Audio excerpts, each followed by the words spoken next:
Monsieur l'inspecteur principal provincial de l'EPST Kasaï 2, Monsieur le directeur provincial de Cerny Kasaï 2,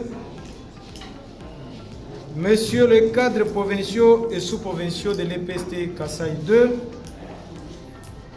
distingués invités, chers participants, à l'occasion de la revue annuelle des performances, édition 2023, axée sur le thème « Améliorer la qualité de l'enseignement par la bonne gouvernance et la redevabilité ». Rendons hommage le plus déférent au président de la République, chef de l'État, Félix-Antoine Tshisekedi Tshilombo, qui ne ménage aucun effort pour la pacification du pays.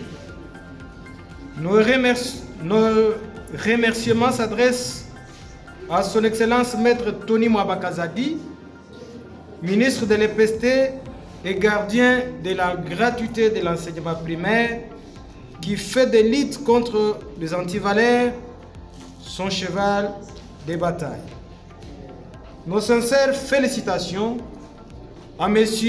Joseph Nkongolo Tshimini, directeur provincial de l'EPST Kasaï 2, et à tous ceux qui l'ont aidé à l'organisation de ces assises, cadre idéal pour nos échanges dans les sous-secteurs de l'EPST. Chers participants, mon propos de ce jour, de tout à l'heure, s'articule sur 5 points, à savoir des missions traditionnelles de la JINACOPE. 2. De différentes actions réalisées au cours de l'année scolaire 2022-2023. 3. Des contraintes à rencontrer dans le processus des actions menées. 4e point, des recommandations. Et enfin, de la conclusion. S'agissant des premiers points, mission traditionnelle de la JINACOPE. Il vous souviendra qu'en date du 2 février 2023, il a plu à son Excellence, Monsieur le ministre de l'EPST, de prendre l'arrêté numéro MINEPST CAPMIN 025/2023 du 2 février 2023 portant transformation du service de contrôle et de la paix des enseignants, SECOPE en sigle, en direction nationale de contrôle de la préparation de la paix et de la maîtrise des effectifs des enseignants et du personnel administratif des établissements scolaires JINACOPE en sigle. Au regard de cet arrêté, l'article 3 énonce les missions assignées à la JINACOPE de la manière suivante. 1. Préparer la paie des enseignants. 2. Mettre à jour mensuellement les fichiers paie par les contrôles physiques dans les établissements. 4. Contrôler la viabilité des établissements scolaires en vue de leur prise en charge par les trésors publics. Il est important de signaler que, d'une manière générale, la JINACOPE ne paye pas les enseignants. Sa principale mission reste la préparation pour le gouvernement de la République, une paie qui soit conforme à la réalité des établissements scolaires, c'est à travers les contrôles physiques. 2. Différentes actions menées ou réalisées au cours de l'année scolaire 2022-2023. Il s'y a signalé que plusieurs actions ont été menées ou réalisées par la JINACOPE au cours de l'année scolaire 2022-2023, ce en dépit de la recherche de la bonne gouvernance et de la redevabilité en vue d'améliorer la qualité de l'enseignement. Il s'agit notamment la capture des photos de quelques établissements scolaires, opération suspendue faute de moyens. Identification des écoles privées agréées dans le but de constituer un fichier des écoles privées en termes du personnel et élèves. Vulgariser les outils d'accès à l'information relative à la paye des enseignants, fichiers élèves et suivi paye sur terrain dans le but de faciliter l'enseignant à accéder aux informations relatives à sa paye. Mise à jour de traitement des dossiers, une activité de routine, identification des écoles publiques opérationnelles, itinérance chaque mercredi pour s'imprégner du fonctionnement effectif des établissements scolaires et informer d'autres problèmes liés aux difficultés salariales des établissements et utilisation des frais de fonctionnement dans les établissements scolaires. Géolocalisation des établissements scolaires, collecte des fichiers de cotation des agents publics, opérations en cours. Et enfin, situation, listing de travail, paye juillet 2023, les résultats obtenus. La direction provinciale de la Djinakopé Kassaïdé comptait 2003 établissements répartis en 23 antennes Djinakopé pour un total de situation mars, les écoles maternelles mécanisées payées étaient au nombre de 76, dont par erreur il y a des hommes payés et 359 femmes, ce qui fait un total de 361 agents payés au niveau maternel.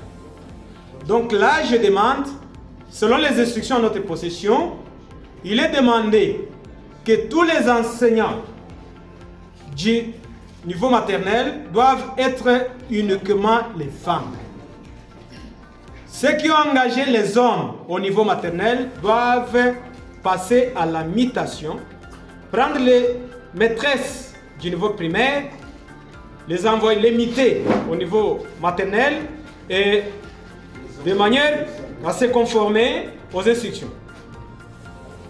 Au niveau primaire, toujours les listings de travail de du mois de mars, il y avait 1348 établissements primaires. C'était 7769 et les femmes 2439, ce qui fait un total de 10 208 agents. Au niveau secondaire, les écoles mécanisées budgétisées étaient 485 avec un total pour les hommes 4918 et les femmes au secondaire 628, ce qui donne un total de 5546 agents. Pour les bureaux gestionnaires, la province éducationnelle avait un effectif de 94 bureaux gestionnaires payés avec un total de 1176 hommes et 385 femmes, ce qui donne un total de 1561 agents.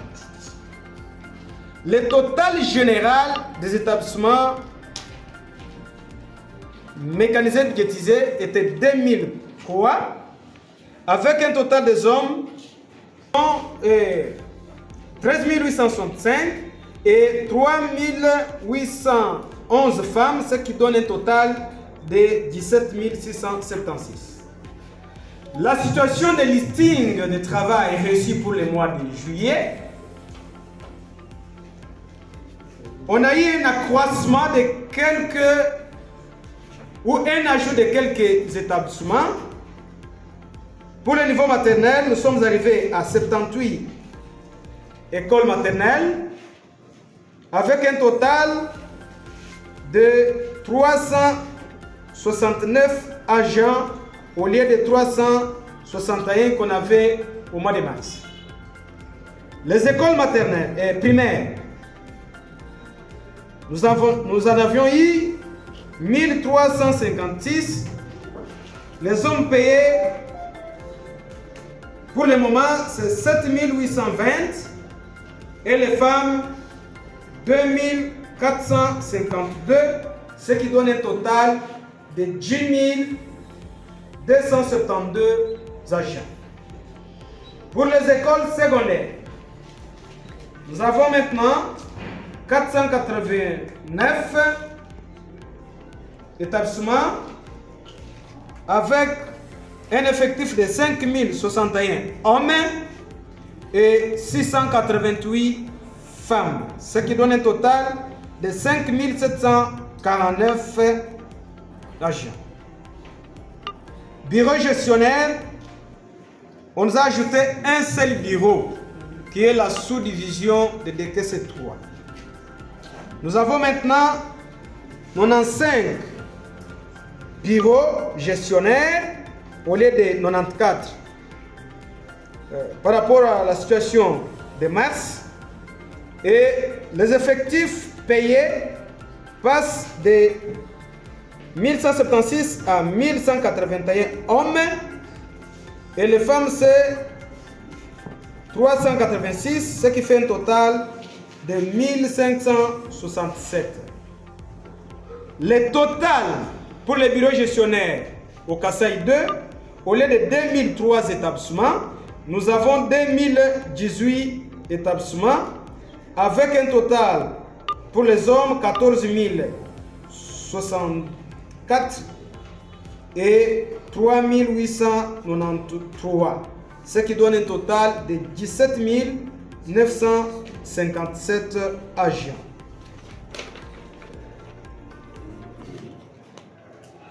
Contraintes rencontrées dans le processus des actions menées. Notons également que plusieurs contraintes ou difficultés sont à relever dans le processus des actions menées, dont voici les principales. Absence ou mauvais établissement de la commission d'affectation pour l'agent trouvé en poste. Ici, j'aimerais vous dire ceci, chers gestionnaires. Vous avez le pouvoir d'établir des commissions d'affectation pour les agents que vous recrutez. Mais comment vous les faites?